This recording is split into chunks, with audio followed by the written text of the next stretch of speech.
더러워. 어디서 이런 벌레 같은 게 내 옷에 손을 대. 눈부시게 하얀 명품 코트를 입은 여자가 비명을 지르며 노인의 발등에 뜨거운 에스프레소를 들이부었습니다. 너희들 뭐해? 당장 이 인간 안 치우고 이 오물 냄새 어떡할 거야? 바닥에 꿇어앉아 뜨거운 커피에 젖은 발을 감싸주는 노인. 그는 대한민국 제5위 한성그룹의 수장 강석호 회장이었습니다. 자신을 청소부나 노숙자로 알고 쓰레기 취급하는 이하나무인 여자가 곧 자신의 며느리가 될 사람이라니요.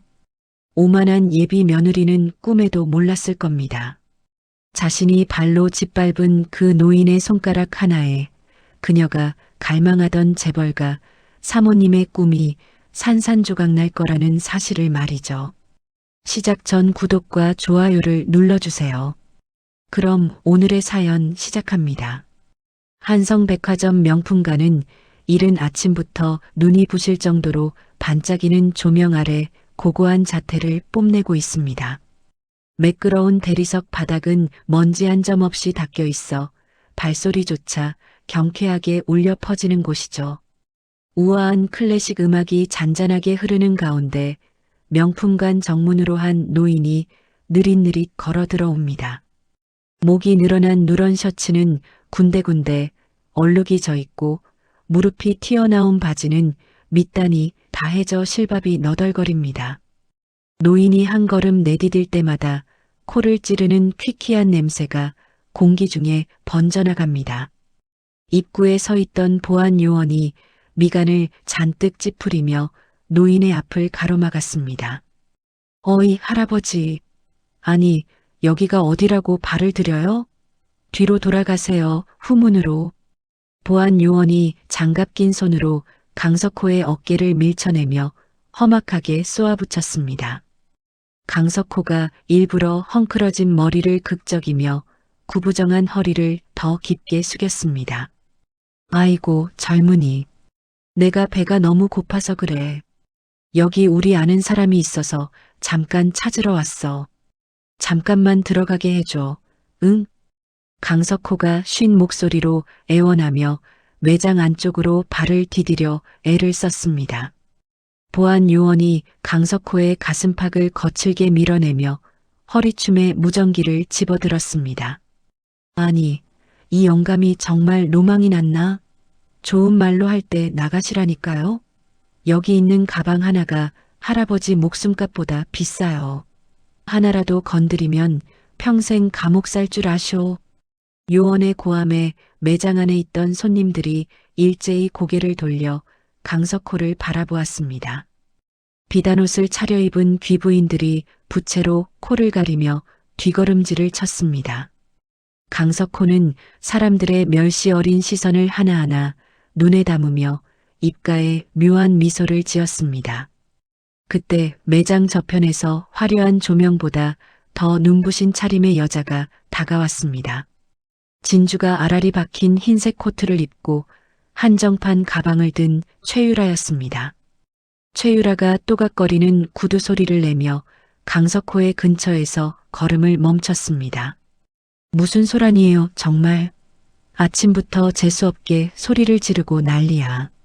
쇼핑하는 기분 싹 다 망치게. 최유라가 눈살을 찌푸리며 보안 요원을 째려보았습니다.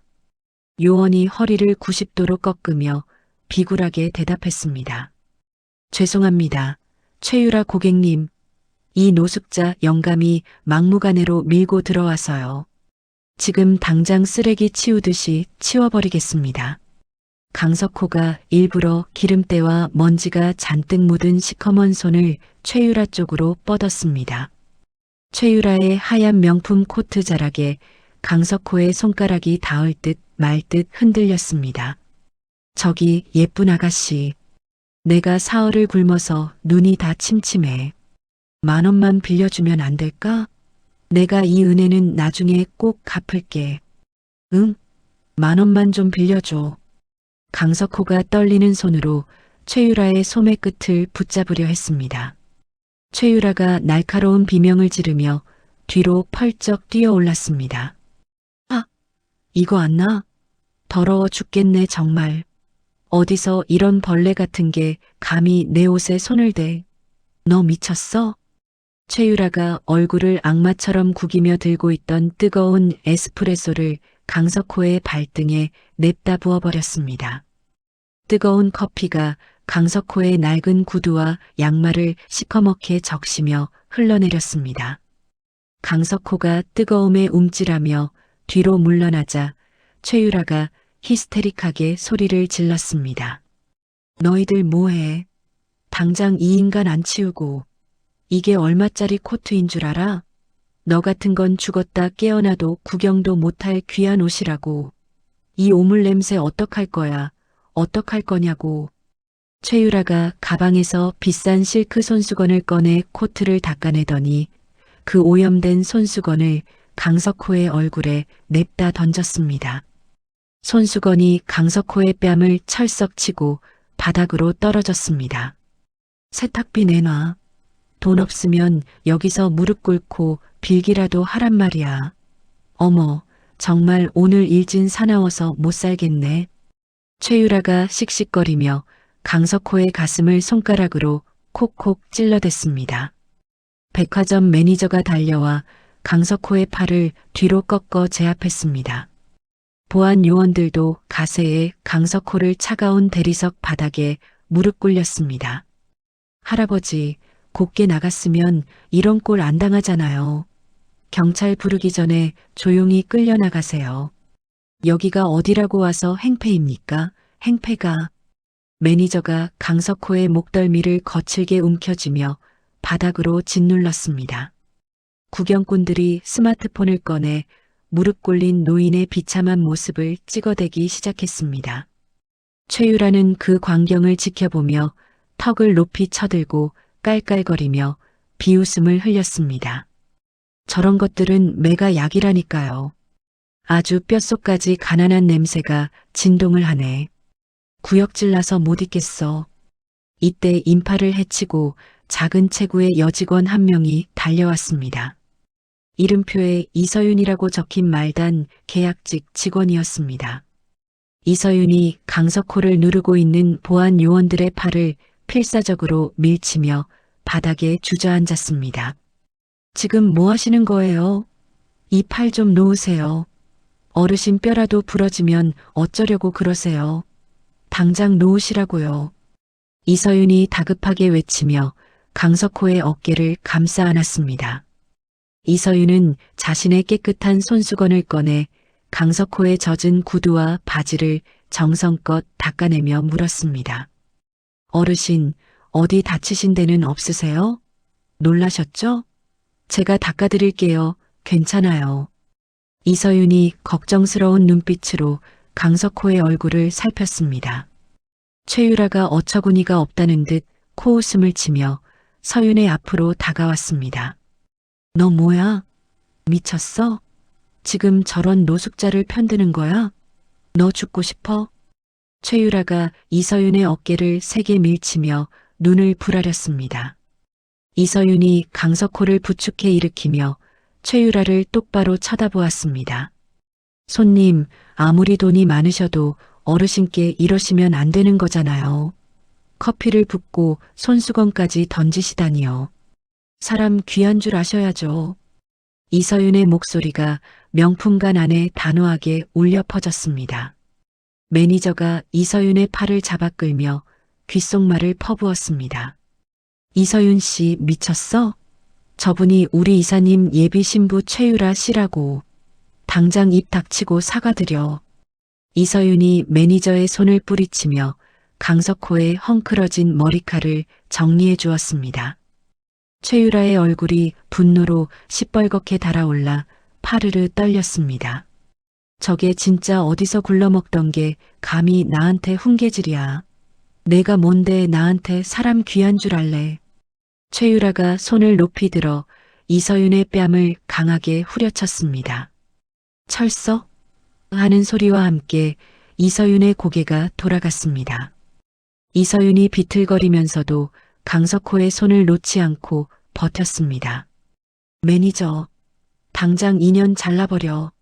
내가 진우 씨한테 말해서 이 매장 자체를 폐쇄해버릴 테니까 내 눈앞에서 당장 치우라고.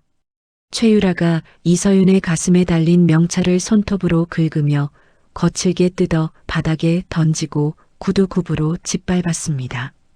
주변 직원들이 최유라의 광기에 눌려 고개를 숙이고 뒷걸음질을 쳤습니다. 매니저가 겁에 질려 이서윤을 강제로 매장 구석 창고 쪽으로 밀어 넣었습니다.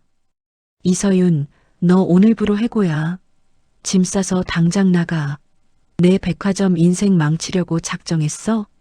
창고로 쫓겨나면서도 이서윤은 주머니에서 비상용으로 챙겨두었던 따뜻한 캔커피 하나와 10,000원짜리 지폐 한 장을 꺼냈습니다. 이서윤이 강석호의 거친 손바닥 위에 그것들을 쥐어주며 간절하게 속삭였습니다. 어르신, 정말 죄송해요. 제가 끝까지 옆에 있어 드려야 하는데 이거 가지고 가서 꼭 따뜻한 밥 한 끼 챙겨 드세요. 여긴 위험하니까 얼른 나가세요. 아셨죠? 이서윤이 눈물을 꾹 참으며 억지로 환하게 미소를 지어 보였습니다. 강석호는 손바닥에 닿는 따뜻한 캔커피의 온기와 구겨진 10,000원권의 감촉을 느꼈습니다. 멀어져가는 최유라의 오만한 뒷모습과 고개를 숙인 채 눈물을 훔치며 창고 안으로 사라지는 이서윤을 강석호가 번갈아 쳐다보았습니다.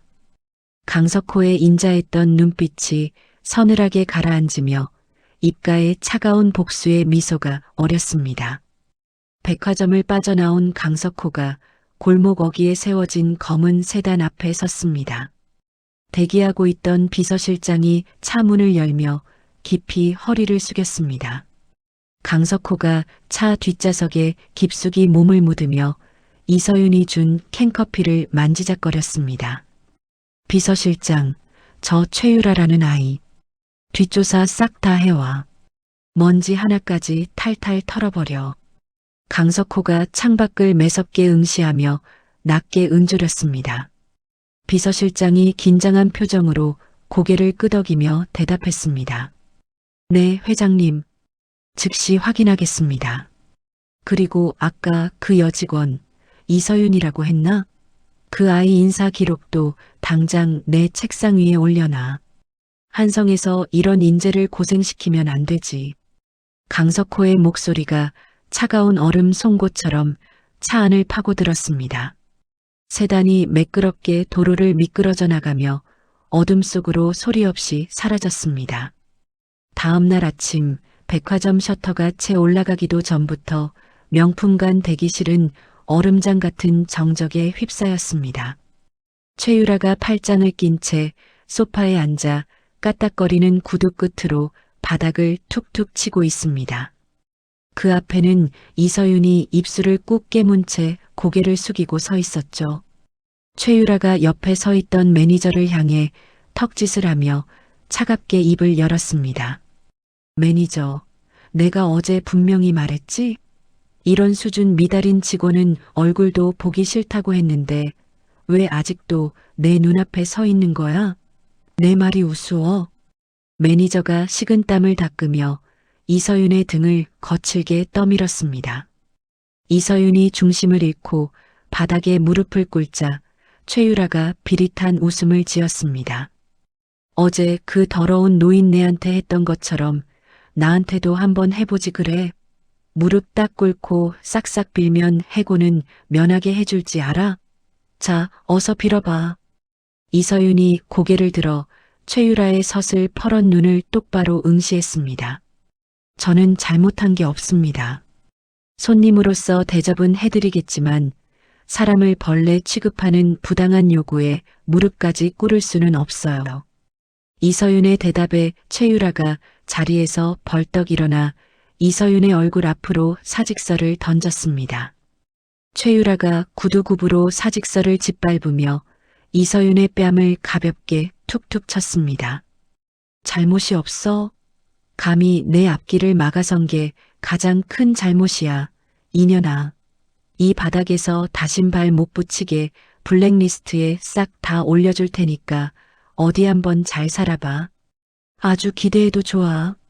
최유라가 사직서를 집어들어 이서윤의 눈앞에서 갈기갈기 찢어 허공에 뿌렸습니다. 종이 조각들이 이서윤의 머리 위로 눈처럼 떨어져 내렸습니다. 이서윤이 떨리는 손으로 바닥을 짚으며 겨우 몸을 일으켰습니다. 정당한 이유 없는 해고는 받아들일 수 없습니다. 절차대로 하세요. 저도 가만히 있지는 않겠습니다. 이서윤이 뒤를 돌아 대기실을 나가려 하자 최유라가 등 뒤에 대고 악을 썼습니다. 절차? 한성그룹 이사인 진우 씨가 이미 인사팀에 손을 싹 다 써놨어. 너 같은 년 하나 매장시키는 건 파리 한 마리 죽이는 것보다 쉽다고. 알아들어? 최유라의 말대로 백화점 복도에는 이미 악의적인 소문이 파다하게 퍼져 있었습니다. 인사팀 직원들이 들이닥쳐 복도 한복판에 이서윤의 사물함 소지품을 사정없이 내던졌습니다. 낡은 운동화와 작은 도시락통이 바닥을 뒹굴었지만 동료들은 유라의 보복이 두려워 서윤의 시선을 피하며 철저히 외면했습니다. 서윤은 억울함에 젖은 눈을 닦으며 퇴근길에 올랐습니다. 터덜터덜 걷던 서윤의 눈에 어제 그 노인이 백화점 앞 벤치에 덩그러니 앉아 있는 모습이 들어왔습니다. 자신의 처지도 막막했지만 서윤은 노인이 혹시 밥이라도 굶었을까 걱정이 앞섰습니다. 근처 편의점에서 삼각김밥 2개와 따뜻한 물 1병을 산 서윤이 노인에게 다가갔습니다. 어르신, 아직 여기 계셨어요? 날이 많이 찬데 얼른 이것부터 좀 드세요. 배 많이 고프시죠? 서윤이 자신의 뺨에 남은 선명한 손가락 자국을 가리려 고개를 푹 숙이며 음식을 건넸습니다. 강석호가 서윤의 멍든 뺨을 보며 나지막하게 물었습니다. 아가씨, 얼굴이 왜 그래? 혹시 나 때문에 그 고약한 여자한테 매 맞은 거야? 얼굴이 아주 엉망이네. 강석호의 목소리에 서윤이 억지로 웃음을 지어 보이며 손사래를 쳤습니다. 아니에요, 어르신. 그냥 제 부주의로 어디 좀 부딪힌 거예요. 신경 쓰지 마세요. 어제는 제가 끝까지 못 챙겨드려서 정말 죄송했어요. 마음이 아주 안 좋더라고요. 서윤은 자신이 해고 위기에 처했다는 사실은 끝내 입에 담지 않았습니다. 강석호가 서윤의 목에 걸린 낡은 펜던트를 뚫어지게 쳐다보았습니다. 죽은 아내가 실종된 딸에게 남겼던 유품과 소름 끼치도록 똑같은 모양이었습니다. 강석호의 눈시울이 붉어지며 손이 미세하게 떨리기 시작했습니다. 왜 그런 고초를 겪고도 나 같은 늙은이를 챙기는 거야? 내가 뭐라고 이렇게까지 해? 강석호가 목 메인 소리로 묻자 서윤이 노인의 거친 손을 따뜻하게 맞잡았습니다. 우리 아버지가 살아계셨다면 누군가 길에서 아버지를 이렇게 도와줬으면 하는 마음뿐이에요. 어르신도 누군가에겐 세상에서 가장 소중한 아버지시잖아요. 당연한 일입니다. 서윤의 맑은 진심이 강석호의 가슴을 세차게 때렸습니다. 강석호는 당장이라도 정체를 드러내고 싶었지만 서윤을 둘러싼 거대한 음모를 뿌리 뽑기 위해 묵묵히 그녀의 이야기를 들어주기로 했습니다. 한편 최유라는 대성그룹의 전략기획실장과 어두운 술집에서 은밀하게 마주 앉았습니다. 유라가 가방에서 한성그룹의 내부 핵심 기술이 담긴 서류 가방을 슬쩍 밀어 넣었습니다. 이게 한성그룹의 숨통을 한 번에 끊어놓을 물건이에요. 약속했던 스위스 계좌는 이미 준비 끝났겠죠? 유라가 붉은 와인을 한 모금 마시며 서늘하게 웃었습니다. 유라는 이미 강 회장의 서재에서 몰래 훔쳐낸 인감도장을 사용해 가짜 지분 양도 서류까지 다 만들어둔 상태였습니다. 다음 날 유라는 서윤이 강 회장과 다시 만나는 현장을 멀리서 지켜보고 있었습니다. 유라가 휴대전화를 꺼내 경찰에 신고하며 광기 어린 눈빛을 냈습니다. 여기 한성백화점 정문 앞인데요. 직원이 노숙자랑 짜고 비싼 명품 시계를 훔쳐냈어요. 지금 바로 오면 현행범으로 잡을 수 있으니까 빨리 좀 와주세요. 유라는 미리 서윤의 사물함 깊숙이 훔친 시계를 숨겨두고 경찰과 함께 매장으로 들이닥쳤습니다. 영문도 모른 채 경찰에게 붙잡힌 서윤의 가방에서 금빛 명품 시계가 툭 떨어져 나왔습니다. 아니에요. 전 이런 거 정말 본 적도 없어요. 제발 제 말 좀 믿어주세요. 저 도둑 아니에요. 서윤이 울부짖으며 저항했지만 경찰은 무자비하게 그녀의 가녀린 손목에 쇠수갑을 채웠습니다. 그 모습을 지켜보던 강석호가 급히 비서실장에게 전화를 걸려던 찰나 극심한 가슴 통증과 함께 바닥으로 픽 고꾸라졌습니다. 헉! 숨이. 강석호가 가슴을 부여잡으며 거친 숨을 몰아쉬었습니다. 구경꾼들이 비명을 지르며 뒤로 물러났고 유라는 쓰러진 강석호를 내려다보며 차갑게 등을 돌렸습니다. 미친 노인네가 감옥 가는 제 짝 따라 죽을 자리를 찾나 보네. 재수없게 정말 갈 거면 조용히 갈 것이지. 유라가 가증스럽게 웃으며 강진우의 차에 올라타려 할 때였습니다. 경찰차에 타려던 서윤이 수갑찬 손으로 경찰을 거칠게 뿌리치고 강석호에게 달려갔습니다. 어르신 정신 좀 차려보세요. 누구 없어요? 여기 사람 죽어요. 119 좀 불러주세요. 제발요. 서윤이 수갑 때문에 피가 통하지 않는 손으로 강석호의 넥타이를 풀고 심폐소생술을 시작했습니다. 손목에 수갑이 파고들어 벌건 피가 배어 나왔지만 서윤은 멈추지 않았습니다. 앰뷸런스가 도착하자 서윤은 죄인 신부님에도 보호자를 자처하며 병원까지 동행했습니다. 최유라는 멀어져가는 구급차를 보며 강진우의 어깨에 머리를 쓱 기댔습니다. 진우 씨, 우리 오늘 저녁은 저번에 갔던 그 비싼 스테이크 집 갈까요? 오늘따라 날씨가 정말 끝내주네요.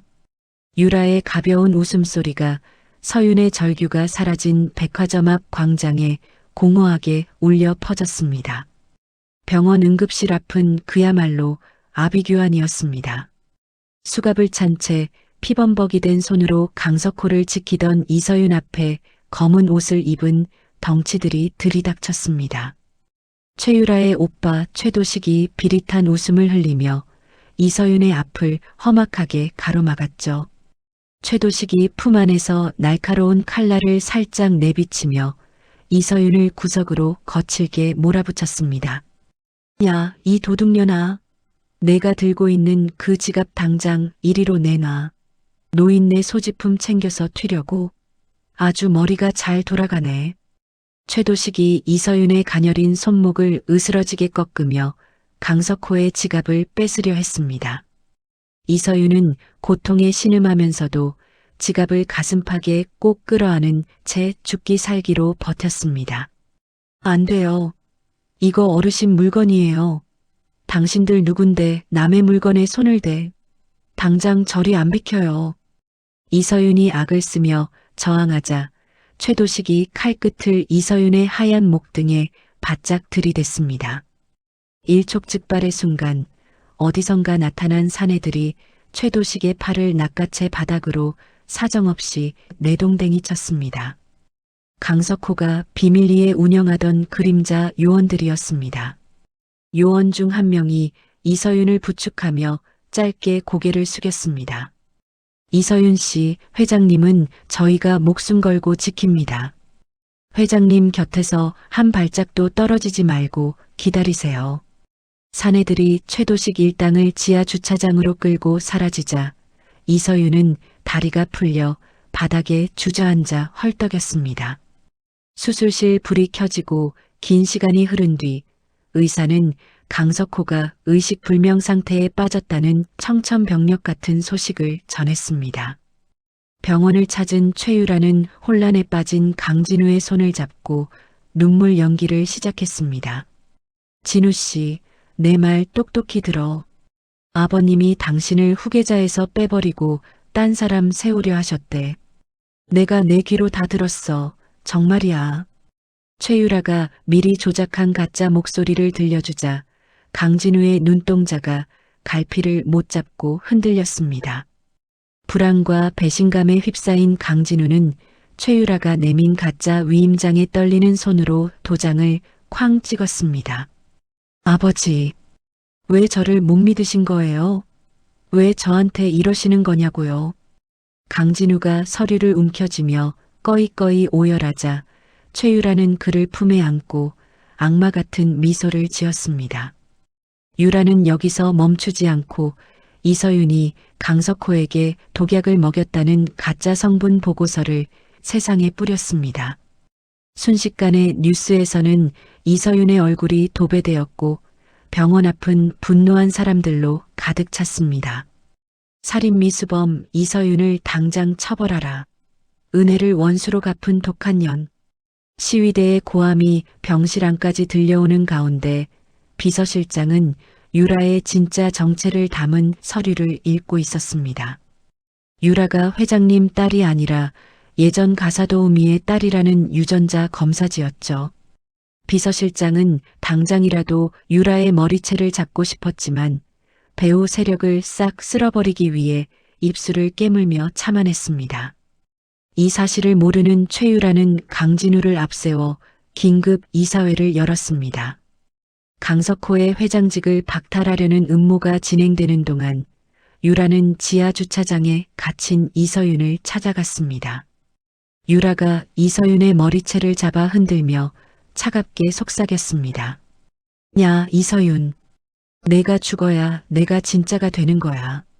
감히 내가 한성그룹 딸 자리를 넘봐? 주제 파악 좀 하지 그래. 최유라가 이서윤의 목에 걸린 낡은 펜던트를 발견하고는 거칠게 잡아당겨 바닥에 던졌습니다.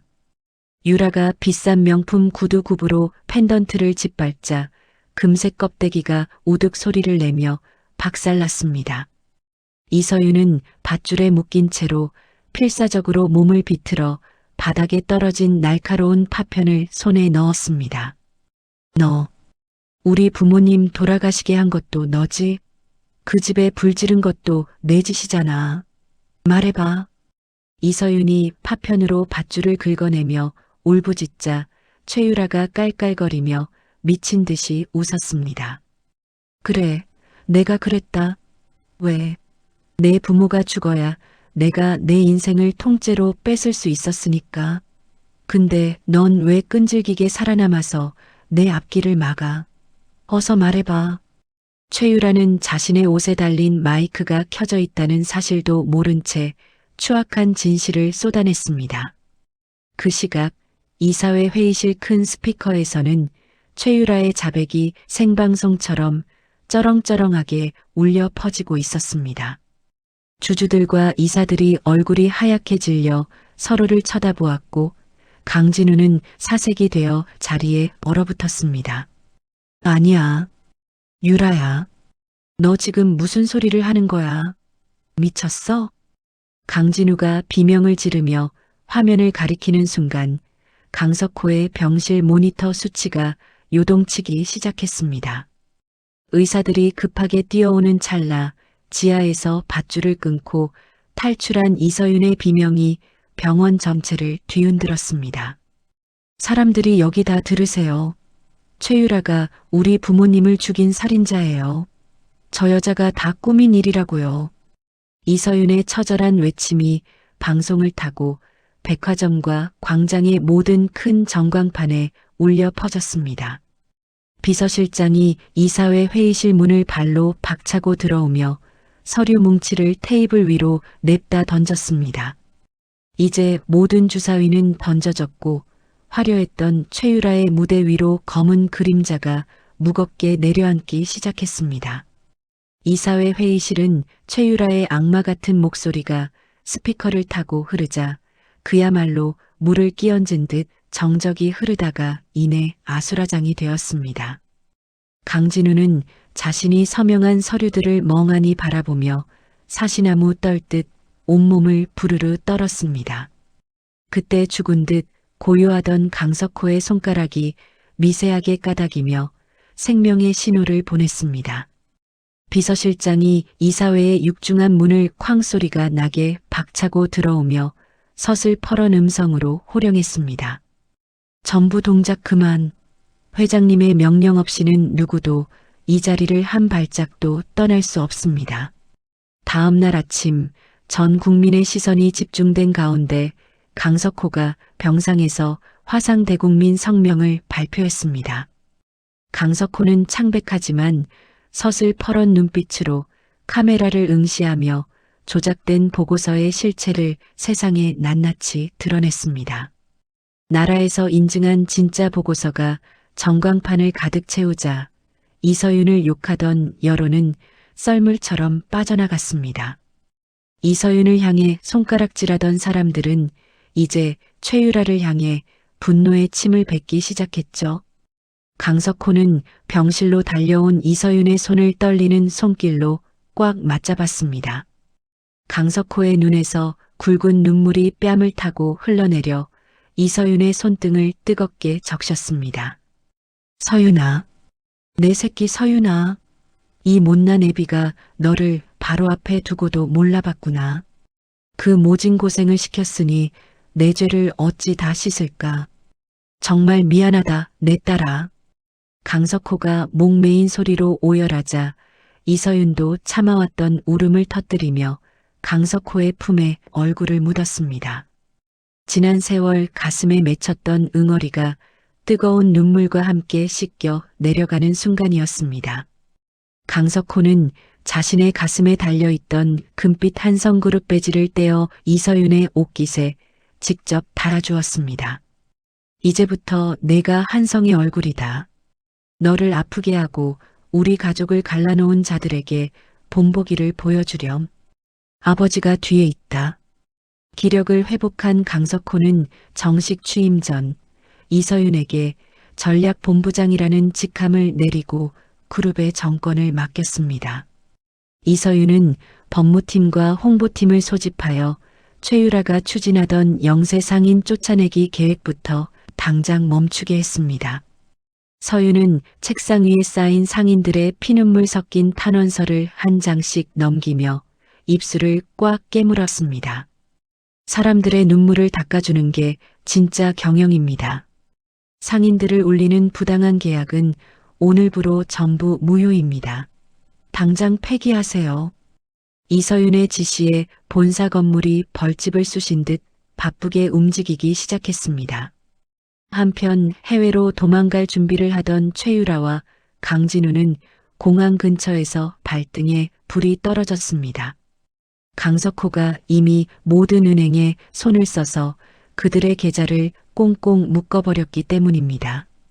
최유라는 들고 있던 명품 가방들을 중고가게에 내다 팔려 했지만 점원은 보지도 않고 손사래를 쳤습니다. 이게 얼마짜리인 줄 알고 안 산다는 거야. 내가 한성그룹 며느리가 될 사람이라고. 너 미쳤어? 최유라가 매장 바닥에 주저앉아 악을 쓰며 히스테리를 부렸지만 점원은 싸늘하게 등을 돌렸습니다. 이 과정에서 이서윤은 꿈에도 몰랐던 사실을 하나 알게 되었습니다. 어린 시절 불이 난 집에서 자신을 구해준 생명의 은인이 바로 강석호의 수행기사였다는 사실이었죠. 모든 인연이 톱니바퀴처럼 맞물려 자신을 이 자리로 인도했다는 깨달음에 이서윤은 온몸에 소름이 돋았습니다. 이서윤은 전략본부장 자격으로 자신이 쫓겨났던 백화점 매장에 화려하게 복귀했습니다. 자신을 무릎 꿇리고 뺨을 때렸던 매니저와 인사팀장이 사색이 되어 줄을 서서 벌벌 떨고 있었죠. 이서윤이 그들 앞에 서서 얼음장 같은 눈빛으로 사직서 봉투를 툭 내밀었습니다. 기억나세요? 저에게 강요했던 그 사직서입니다. 이제 주인에게 돌려드리러 왔으니 어서 받으시죠. 매니저가 바닥에 머리를 조아리며 살려달라고 용서를 빌었지만 이서윤의 눈빛은 흔들림이 없었습니다. 서윤의 단호한 모습에 용기를 얻은 직원들이 하나둘씩 최유라의 악행을 고발하기 시작했습니다. 최유라가 몰래 숨겨두었던 비밀 계약서가 어디 있는지 제보까지 들어오며 승리의 여신은 이제 서윤을 향해 환하게 미소 지었습니다. 아침 8시의 공기는 차가웠지만 한성백화점 정문 앞은 취재진의 열기로 뜨겁게 달아올랐습니다. 수십 대의 카메라가 입구를 향해 일제히 셔터를 눌러대는 소리가 마치 파도 소리처럼 차르르 울려 퍼졌죠.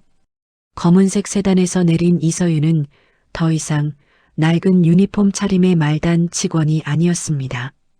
몸에 딱 맞는 짙은 감색 정장을 차려입은 이서윤이 당당한 걸음으로 레드카펫을 밟았습니다. 이서윤은 쏟아지는 질문 세례에도 흔들림 없이 카메라를 응시하며 단호하게 말했습니다. 오늘 이 자리는 한성이 잃어버렸던 정의를 되찾는 첫걸음이 될 것입니다. 거짓은 진실을 이길 수 없습니다. 백화점 로비에서 열린 본부장 취임식은 시작부터 심상치 않았습니다. 행사가 시작되자마자 전광판에는 화려한 모델들의 영상 대신 충격적인 문서들이 나타났습니다.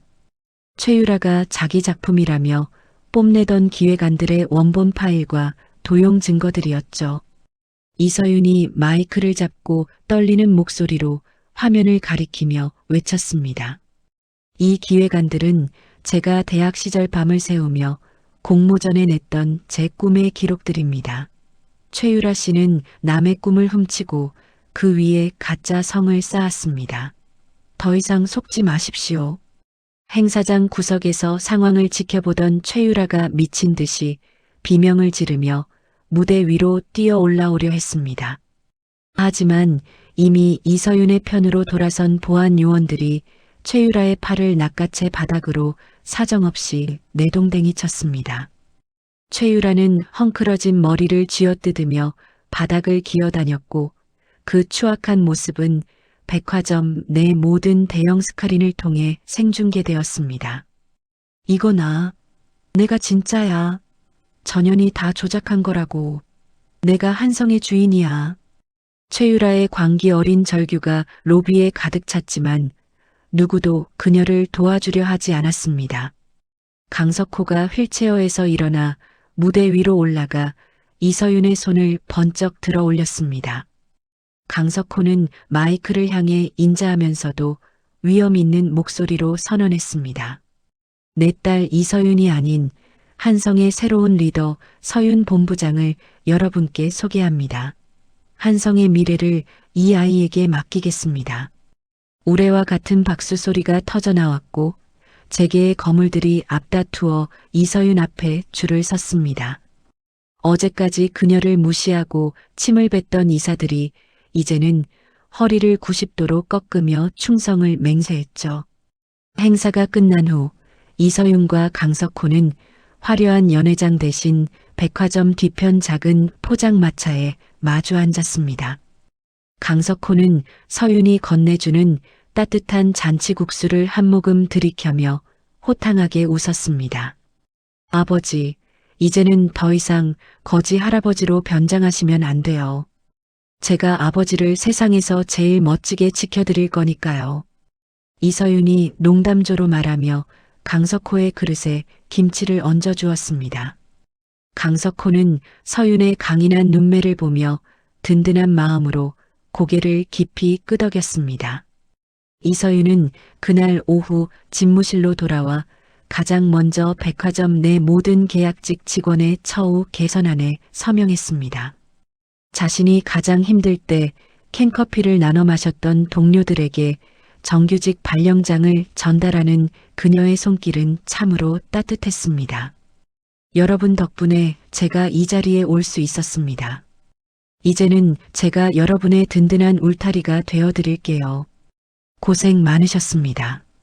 이서윤은 환경미화원 어르신들을 위한 전용 휴게실을 백화점 가장 좋은 층에 만들도록 지시했습니다.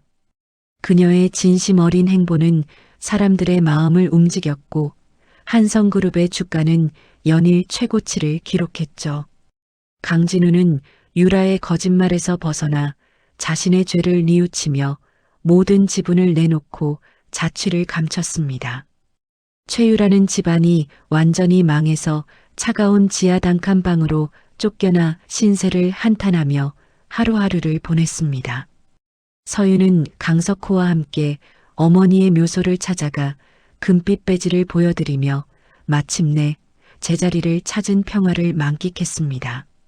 행복한 시간은 폭풍 전의 고요함처럼 짧기만 했습니다. 몰락한 채 지하 단칸방에서 소주병을 붙들고 있던 최유라에게 대성그룹 회장이 은밀히 독이 든 손을 내밀었습니다. 대성그룹 회장은 이서윤의 보육원 시절 기록을 교묘하게 위조한 서류 뭉치를 최유라 앞에 툭 던져놓았죠. 최유라는 서류를 훑어내리며 광기 어린 웃음을 터뜨렸습니다. 평화로웠던 일주일 뒤 대성그룹은 언론을 통해 이서윤이 강 회장의 진짜 딸이 아니라는 충격적인 기사를 터뜨렸습니다. 뉴스 화면에는 돈에 매수된 가짜 목격자들이 나타나 이서윤이 보육원에서 다른 아이의 신분을 훔쳐 한성그룹에 침투했다는 가짜 증언을 쏟아냈습니다. 최유라는 다시 카메라 앞에 서서 얼굴을 가린 채 흐느끼며 가증스러운 연기를 펼쳤습니다. 진짜 딸인 저를 몰아내려고 이서윤 씨가 유전자 검사까지 조작했어요. 저는 길바닥으로 쫓겨나 죽을 뻔했습니다. 제발 저 좀 살려주세요. 최유라의 눈물 섞인 거짓말에 대중의 여론은 순식간에 차갑게 돌아섰습니다. 대성그룹은 이서윤의 펜던트가 사실은 최유라의 것이라는 가짜 감정 서류까지 제출하며 공세를 퍼부었습니다. 충격적인 소식을 접한 강석호는 서재에서 가슴을 부여잡으며 다시 한번 쓰러지고 말았습니다. 강석호가 의식을 잃고 병원으로 이송되자 이서윤은 사기꾼이라는 낙인이 찍힌 채 병실 입구에서 경호원들에게 거칠게 가로막혔습니다. 비켜요. 아버님 봐야 해요. 제가 서윤이에요. 제발 얼굴이라도 보게 해달란 말이에요. 이서윤이 절규하며 병실 문을 두드렸지만 대성그룹의 사주를 받은 이사들은 비릿하게 웃으며 그녀를 밀쳐냈습니다. 대성그룹은 이 틈을 타 주주들을 선동하여 이서윤의 본부장 해임안을 상정하고 회사를 통째로 먹으려 했습니다. 최유라는 강석호의 서재에서 미리 훔쳐두었던 인감도장을 사용해 이서윤을 공금 횡령 혐의로 경찰에 고소하기까지 했습니다. 백화점 앞에는 다시 가짜 딸 이서윤은 물러가라는 팻말을 든 시위대가 모여들었고 서윤이 했던 모든 좋은 일들은 사기를 치기 위한 쇼로 몰렸습니다. 유라에게 다시 약점을 잡힌 강진우마저 검찰에 나가서 이서윤이 나를 속인 게 맞다는 거짓 진술을 하고 말았습니다. 유일한 가족이라 믿었던 진우의 배신에 이서윤은 차가운 취조실 의자에 앉아 하염없이 눈물을 흘렸습니다. 어떻게 이럴 수가 있어요. 아무도 정말 아무도 제 말을 믿어주지 않는군요. 이서윤은 고개를 숙인 채 유라가 짓밟아 부쉈던 펜던트에 깨진 파편들을 하나하나 만져보았습니다. 그런데 날카로운 금속 장식 안쪽 틈새에서 무언가 반짝이는 것이 보였습니다. 이서윤이 손톱으로 그 틈을 벌리자 어머니가 실종 직전 숨겨두었던 작은 열쇠와 쪽지가 툭 굴러떨어졌습니다. 쪽지에는 진짜 유전자 기록이 보관된 금고의 비밀번호가 적혀 있었죠. 그때 최유라가 취조실 면회실로 들어와 비릿한 미소를 지으며 이서윤을 비웃었습니다. 야, 이서윤. 결국 너는 그 거지 노인이나 챙기던 밑바닥으로 돌아가는 거야. 이제 이 한성은 내 세상이야, 알겠어? 최유라가 유리창 너머로 이서윤의 얼굴을 향해 침을 뱉는 신용을 하며 깔깔거렸습니다. 하지만 이서윤은 더 이상 울지 않았습니다. 이서윤은 손바닥 안에 들어온 작은 열쇠를 으스러지게 꽉 쥐며 눈을 번뜩였습니다. 아니, 진실은 짓밟는다고 사라지지 않아. 최유라, 내가 만든 이 가짜 세상은 오늘로 끝이야. 내가 반드시 그렇게 만들 거야. 취조실 밖에서는 이서윤의 진심을 믿는 백화점 상인들과 청소 노동자들이 대성그룹의 비리가 담긴 증거들을 모으고 있었습니다. 다음 날 오후 구속심사를 받기 위해 법정으로 향하는 이서윤의 뒤로 상인들이 하나둘 촛불을 켜기 시작했습니다. 이서윤은 수많은 카메라 플래시 사이를 당당하게 뚫고 진실의 열쇠를 쥔 채 법정의 육중한 문을 밀고 들어섰습니다. 정적이 흐르는 법정 안으로 이서윤이 당당한 걸음걸이로 들어섰습니다. 대성그룹의 사주를 받은 검사가 이서윤의 보육원 기록을 흔들며 목소리를 높였죠. 이서윤은 피고인석에 앉아 차분하게 숨을 고르더니 주머니에서 펜던트 조각 속에 숨겨져 있던 작은 열쇠를 꺼냈습니다. 검사님, 그 서류는 가짜입니다. 이 열쇠는 제 어머니가 실종되기 직전 세상에서 가장 안전한 곳에 진실을 맡기며 남기신 것입니다. 이서윤이 증거물로 제출한 열쇠를 통해 스위스 은행 비밀 금고에 보관되어 있던 영상이 법정 대형 화면에 재생되었습니다. 영상 속에는 25년 전 유괴 사건의 생생한 정황과 함께 강석호 회장의 진짜 혈육임을 증명하는 원본 문서가 선명하게 담겨 있었습니다. 방청석 여기저기서 경악 섞인 탄성이 터져나왔고 최유라는 사색이 되어 손톱을 물어뜯었습니다. 그때 법정의 뒷문이 활짝 열리며 휠체어를 탄 강석호가 비서실장의 부축을 받으며 나타났습니다. 강석호는 창백한 얼굴이었지만 눈빛만큼은 호랑이처럼 날카롭게 빛나고 있었습니다. 내 딸 이서윤은 단 한 번도 나를 속인 적이 없다. 조작을 일삼아 사람들을 기만하고 우리 가족을 짓밟은 자들은 바로 저기 앉아 있는 최유라와 대성그룹이다. 판사님, 저들을 엄벌에 처해 주십시오. 강석호의 불호령에 법정 안은 순식간에 아수라장이 되었습니다. 비서실장은 실시간으로 최유라와 대성그룹 회장이 주고받은 검은 돈의 흐름과 매수된 목격자들의 자백 영상을 띄웠습니다. 강진우 또한 법정 끝자락에서 눈물을 흘리며 일어나 유라의 협박 내용이 담긴 휴대전화를 증거로 제출했습니다. 유라야, 제발 이제 그만해. 너 때문에 우리 아버지와 서윤이가 죽을 뻔했어. 내가 저지른 잘못 여기서 다 갚고 죗값 치를 거야. 너도 이제 그만 욕심버려. 강진우의 고백에 최유라는 자리에서 일어나 비명을 지르며 발악했습니다. 하지만 대성그룹 회장은 유라를 쳐다보지도 않은 채 모든 잘못을 유라에게 떠넘기며 발 빠르게 꼬리를 잘랐습니다. 서윤은 승소 판결을 받은 뒤 법정 밖으로 나와 자신을 기다리던 상인들과 청소 노동자들의 손을 일일이 맞아봤습니다. 여러분, 정말 고맙습니다. 제가 가짜라고 온 세상이 손가락질할 때도 끝까지 제 편이 되어주신 건 바로 여러분이었어요. 이 은혜 평생 잊지 않을게요. 이서윤은 화려한 축하 파티 대신 상인들이 마련해준 시장 골목의 작은 식당으로 향했습니다. 노란 장판이 깔린 낡은 방에서 김치찌개를 나누어 먹으며 서윤은 진정한 경영이 무엇인지 가슴 깊이 새겼습니다. 강석호는 그런 딸의 모습을 흐뭇하게 바라보며 이제 한성을 이끌어갈 진짜 주인이 누구인지 다시 한번 확신했습니다. 며칠 뒤 열린 재판에서 최유라는 포승줄에 묶인 채 수의를 입고 서윤 앞에 섰습니다. 최유라가 증오 섞인 눈으로 서윤을 째려보았지만 서윤은 그저 담담한 목소리로 마지막 인사를 건넸습니다. 유라야, 사람의 가치는 내가 입은 비싼 코트가 아니라 내가 한 행동에서 결정되는 거야. 이제 차가운 감옥에서 내가 지은 죗값을 충분히 치르길 바라. 그게 내가 살 길이야.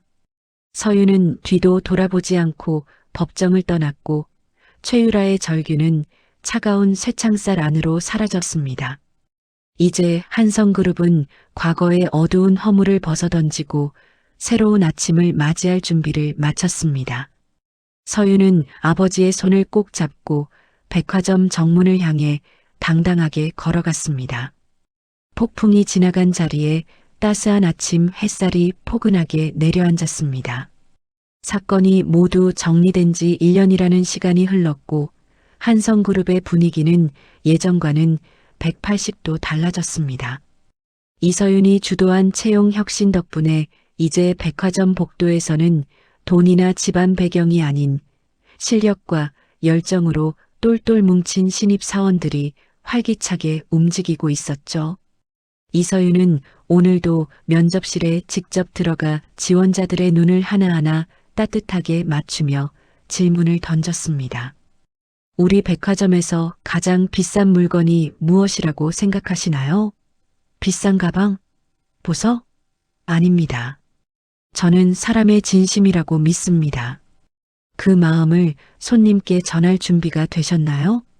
이서윤의 부드러운 목소리에 바짝 긴장했던 지원자들의 얼굴에 환한 미소가 번져나갔습니다. 같은 시각 강석호는 회장직에서 공식적으로 물러나 서윤에게 모든 경영권을 넘겨주었습니다. 화려한 회장실 대신 서윤이 만든 복지재단의 작은 사무실로 출근하는 강석호의 발걸음은 깃털처럼 가벼웠습니다.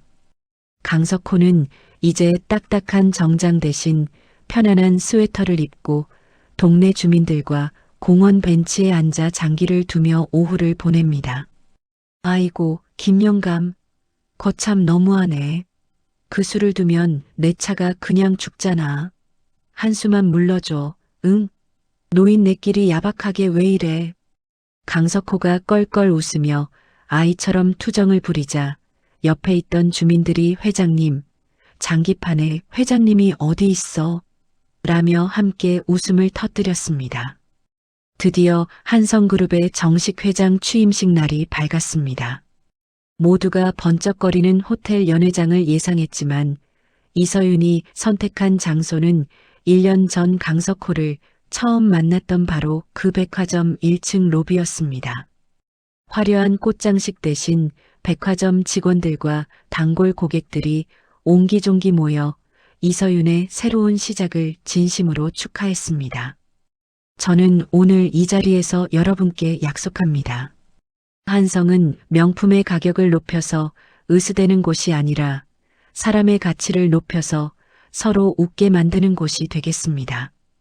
지켜봐 주십시오. 이서윤의 취임사가 끝나자 백화점 정문이 활짝 열렸습니다. 입구 바로 옆에는 길 가던 노숙인들과 청소 노동자분들이 언제든 들어와 쉴 수 있는 쉼터가 마련되었습니다. 따뜻한 차 한 잔과 편안한 의자가 놓인 그곳은 이제 백화점에서 가장 온기가 넘치는 장소가 되었습니다. 한편 차가운 감옥 창살 너머로 최유라는 낡은 청소복을 입은 채 화장실 바닥을 벅벅 닦고 있었습니다. 아이고, 내 팔자야. 내가 왜 이런 구정물이나 만지며 살아야 하냐고. 이서윤, 이 독한 년. 최유라가 신세를 한탄하며 눈물을 훔쳤지만 교도관의 매서운 호통에 깜짝 놀라 다시 걸레를 쥐었습니다. 교도소 벽면에 걸린 낡은 텔레비전에서는 이서윤 회장의 성공 뉴스가 연일 흘러나오고 있었죠. 최유라는 자신이 무시했던 사람들의 고통을 온몸으로 느끼며 기나긴 참회의 시간을 보내고 있었습니다. 강진우 또한 해외오지 마을에서 아이들을 가르치며 구슬땀을 흘리고 있다는 소식이 편지를 통해 전해졌습니다.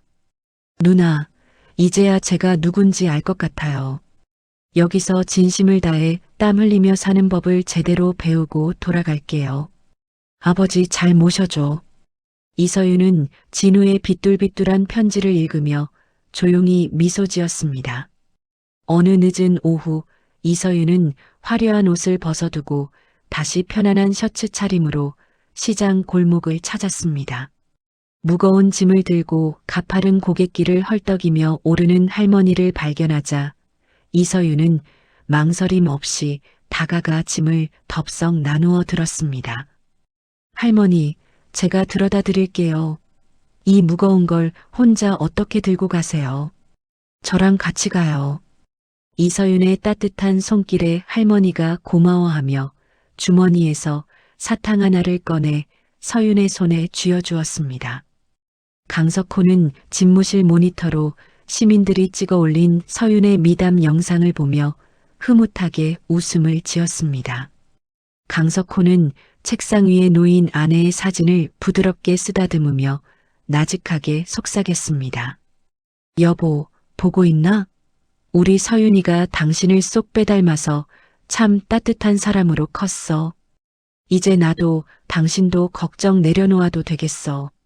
노을이 붉게 물드는 시간, 강석호와 이서윤은 백화점 옥상 정원 벤치에 나란히 앉았습니다. 강석호는 주머니에서 소중히 간직해온 낡은 10,000원짜리 지폐 한 장을 꺼내 서윤에게 건넸습니다. 서윤아, 이건 내가 그날 나한테 줬던 버스비다. 이 돈 10,000원이 나를 다시 살게 했고 우리 가족을 다시 찾게 해줬어. 고맙다, 내 딸아. 서윤이 강석호의 손을 꼭 잡으며 어깨에 머리를 기대자 부녀의 그림자가 따뜻하게 이어졌습니다. 화면은 백화점 전경을 지나 화려한 서울의 야경을 넓게 비추었습니다. 수많은 건물의 불빛보다 더 환하게 빛나는 것은 고난 속에서도 잃지 않았던 사람 사이의 진심 어린 사랑이었습니다. 정의와 사랑이 승리한 한성그룹의 새로운 이야기는 그렇게 가슴 벅찬 감동을 남기며 마침표를 찍었습니다. 오늘의 이야기 어떠셨나요? 가진 것이 없다고 무시당하고 진실을 말해도 외면받던 서윤 씨가 마침내 제자리를 찾는 모습을 보며 가슴 한구석이 뻥 뚫리는 기분을 느끼셨을 겁니다. 겉만 화려한 명품 코트보다 더 빛났던 건 위기의 순간에도 늙고 병든 노인을 외면하지 않았던 서윤 씨의 따뜻한 진심이었습니다. 우리는 가끔 눈에 보이는 재력과 직함으로 사람을 판단하곤 합니다. 하지만 오늘 최유라의 몰락이 보여주듯 거짓으로 쌓은 성은 언젠가 무너지기 마련입니다. 반대로 서윤 씨가 건넨 10,000원짜리 지폐 한 장과 따뜻한 캔커피처럼 누군가에게 대가 없이 베푼 작은 선의는 돌고 돌아 결국 나를 살리는 기적으로 돌아온다는 사실을 잊지 말아야겠습니다. 지금 주변에 혹시 외롭고 힘든 분이 계시다면 먼저 따뜻한 손길 한번 내밀어 보시는 건 어떨까요? 여러분의 그 작은 진심이 누군가에겐 인생을 바꾸는 큰 힘이 될지도 모릅니다. 오늘 준비한 사연은 여기까지입니다. 이야기를 끝까지 들어주신 분이 계시다면 잘 들었다고 댓글 하나만 남겨주세요. 감사합니다.